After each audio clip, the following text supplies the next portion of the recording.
Good morning my dear students. बेटा आज हम अपनी हिंदी ग्रामर से स्टडी करेंगे। हिंदी ग्रामर में हमारा चैप्टर है 12 अविकारी शब्द, यानी कि अविकारी शब्द किसे कहते हैं। सबसे पहले जो है हम अविकारी शब्द के बारे में जानेंगे।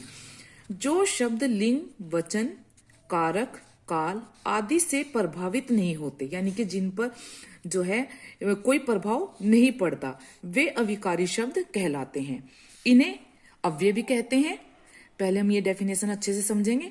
जो शब्द लिंग, वचन, कारक, काल आदि से प्रभावित नहीं होते, यानी कि कुछ शब्द ऐसे होते हैं जो लिंग, वचन, कारक और काल से प्रभावित नहीं होते, वे अविकारी शब्द कहलाते हैं।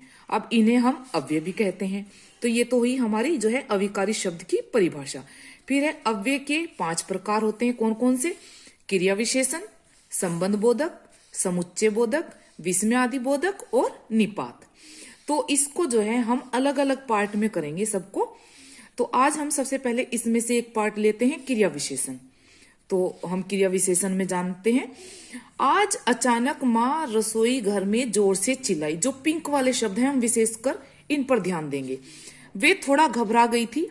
मैं भागते हुए गया। एक सांप तेजी से बाहर भागा। बच्चों अब ध्यान से देखिए, क्या माँ कब चिल्लाई, यानी कि आज, है ना। माँ कैसे चिल्लाई? अचानक से, जोर से। माँ कितना घबराई? थोड़ा। मैं कैसे गया? भागते हुए। सांप कहाँ भागा? बाहर की ओर। सांप कैसे भागा? तेजी से। तो ये जितने भी हमारे सारे पिंक वाले जो शब्द हैं बेटा, ये सब हमारे क्रिया विशेषण है, यानी कि हमारे एडवर्ब हैं। अब नीचे देखते हैं। क्रिया कहाँ, कब, कैसे, कितनी हुई, इस प्रकार की जानकारी देने वाले शब्द क्रिया विशेषण अव्यय कहलाते हैं। क्या कहलाते हैं बेटा? ये क्रिया विशेषण अव्यय कहलाते हैं। अब है इसी आधार पर क्रिया विशेषण के 4 भेद होते हैं। कौन कौन से? स्थानवाचक, कालवाचक, रीतिवाचक, परिमाणवाचक। ये चारों मैं आपको जो है पीछे वाले चैप्टर में भी करा चुकी हूं। तो सबसे पहले हम इसमें से देखते हैं स्थानवाचक। स्थान यानी कि जगह, कहां पर। जैसे क्रिया के स्थान का संकेत करने वाले क्रिया विशेषण स्थानवाचक क्रिया विशेषण होते हैं। जैसा नाम से ही पता चल रहा है हमें। क्रिया से यानी कि कहां लगाकर प्रश्न करने पर उत्तर में मिलने वाला शब्द स्थानवाचक क्रिया विशेषण होता है। जैसे हम आपसे एक क्वेश्चन करते हैं कि बेटा आपका स्कूल कहां है, तो कहां लगा है? क्वेश्चन मार्क हुआ है। उत्तर जो मिलेगा तो उसमें बताएगा कि मेरठ रोड पर है या कहीं और है, तो वो स्थान बताएगा। तो वो हमारा क्या होता है? स्थानवाचक क्रिया विशेषण। अब नेक्स्ट है हमारा इसी का ही, इसमें हम जानेंगे। इसका जो एग्जाम्पल दिया हुआ है वे है उसका घर ऊपर है। अब हमने क्वेश्चन किया कि उसका घर कहाँ है, यानी कि ऊपर है। किस जगह बना हुआ है? यानी ऊपर बना हुआ है। रात को वहां जाना। इधर उधर बिल्कुल शांति होगी। इधर उधर। तुम 4 दिन वहीं रहना। अब ये स्थान की बातें हो रही हैं। ये रंगीन पद क्रिया के स्थान की विशेषता स्पष्ट कर रहे हैं, इसलिए स्थानवाचक क्रिया विशेषण हैं। यहां, वहां, इधर उधर, बाहर भीतर, ऊपर नीचे, आगे पीछे, आसपास, दूर दूर या दाएं बाएं आदि स्थानवाचक क्रिया विशेषण कहलाते हैं। अब सेकंड हमारा था क्या? कालवाचक। काल यानी कि समय, यानी कि कितने बजे, किस समय। जैसे क्रिया कब घटी, यह जानकारी देने वाले शब्द कालवाचक क्रिया विशेषण कहलाते हैं। ये हमने इससे पहले वाले चैप्टर में जाना था। मैं कल 9 बजे काम में लौटी, यानी कि मैं कल 9 बजे काम से लौटी। तो अब आजकल घर पर कोई नहीं है। मैं सोना चाहती थी, तभी घंटी बजी। कब बजी? कल 9 बजे। कब नहीं है? आजकल। कब बजी? तभी। तो ये क्या हो गए हमारे? कालवाचक। क्रिया से यानी कि कब लगाकर प्रश्न करने पर उत्तर में मिलने वाला शब्द कालवाचक क्रिया विशेषण कहलाता है। अब रीतिवाचक हमारा सेकंड, यानी कि जब कोई क्रिया बार बार होती है। किसी क्रिया कैसे तथा किस प्रकार हुई, ये बताने वाले शब्द क्रिया की विशेषता बताते हैं कि क्रिया किस ढंग या रीति से हुई, ये रीतिवाचक क्रिया विशेषण कहलाते हैं। यानी कि जो ढंग होता है हमारे काम करने का, उसको हम रीतिवाचक क्रिया विशेषण कहते हैं। तो हम इससे जानेंगे, सिंपल हम इससे जानेंगे, तो इससे हमें जल्दी समझ में आएगा। जैसे सोनिया बरसात में तेज दौड़ी, फिसलकर गिर पड़ी।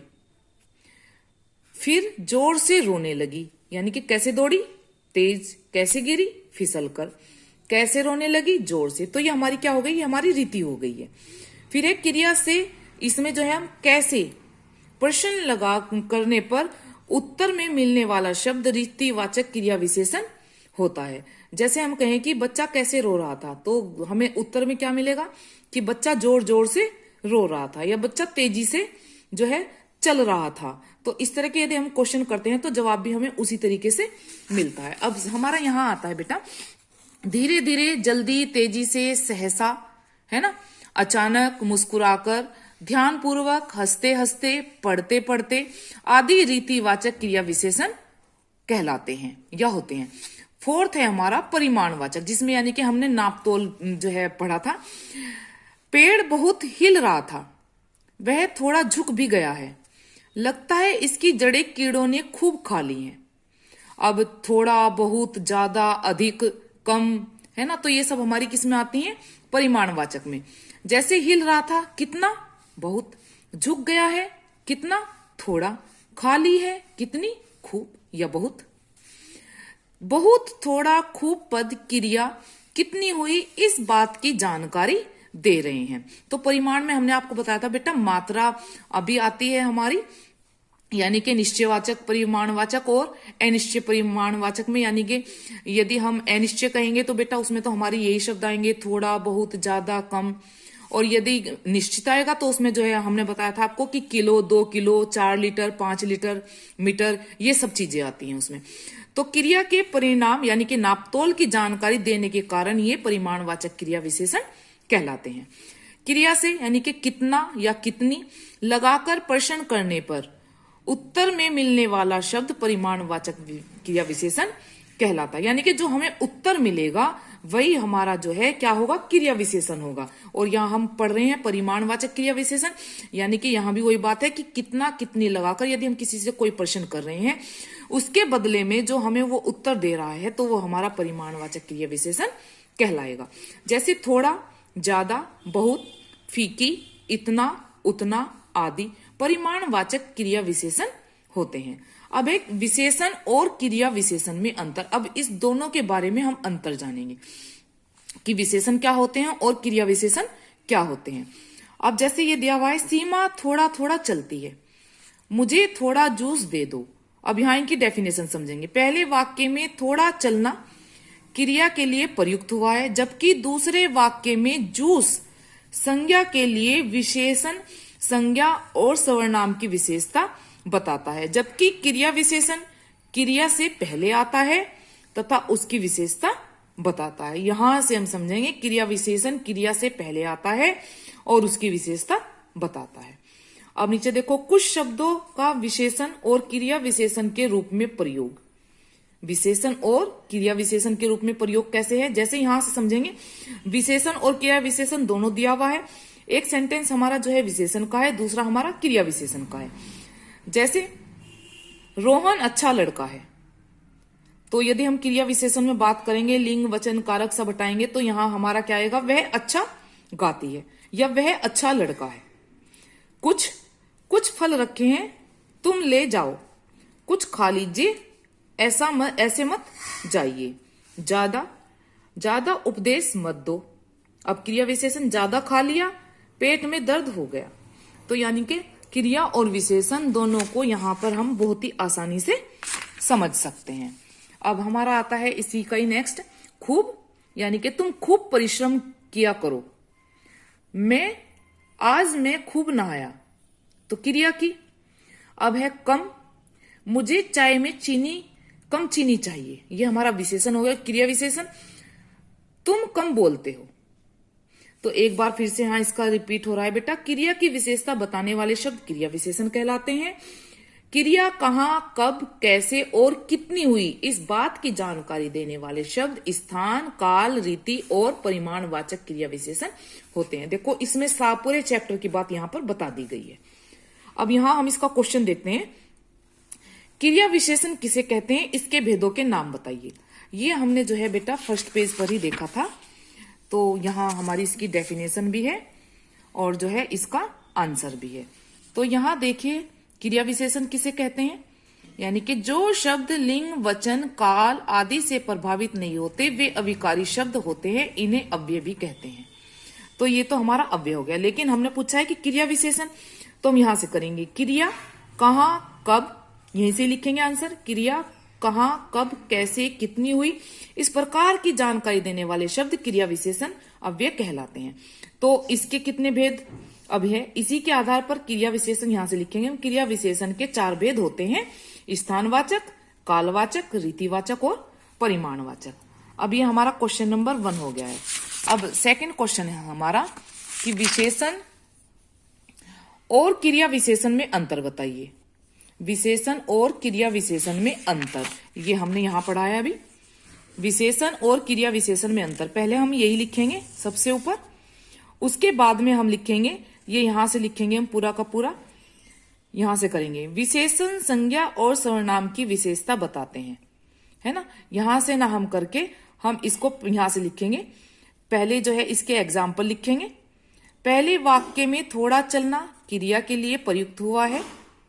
फिर है जबकि दूसरे वाक्य में जूस संज्ञा के लिए, यानी कि विशेषण संज्ञा और सर्वनाम की विशेषता बताता है।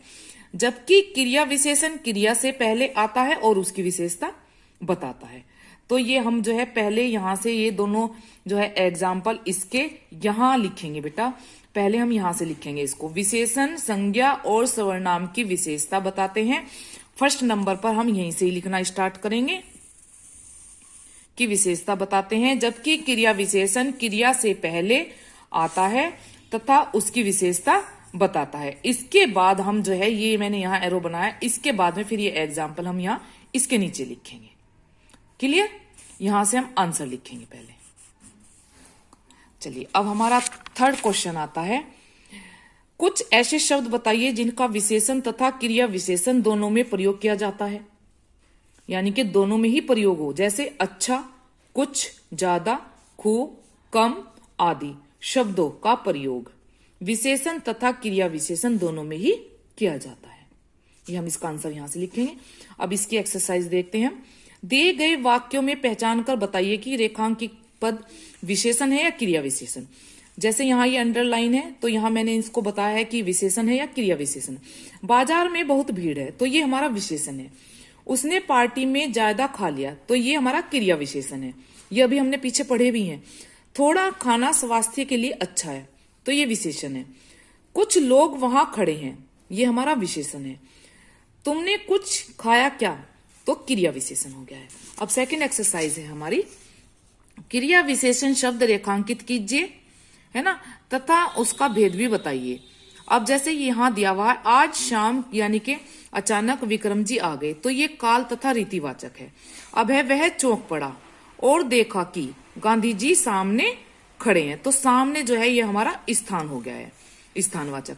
माँ चुपचाप मेरे पास आकर बैठ गई, तो ये हमारा रीतिवाचक हो गया है, चुपचाप हमारा रीतिवाचक में आएगा।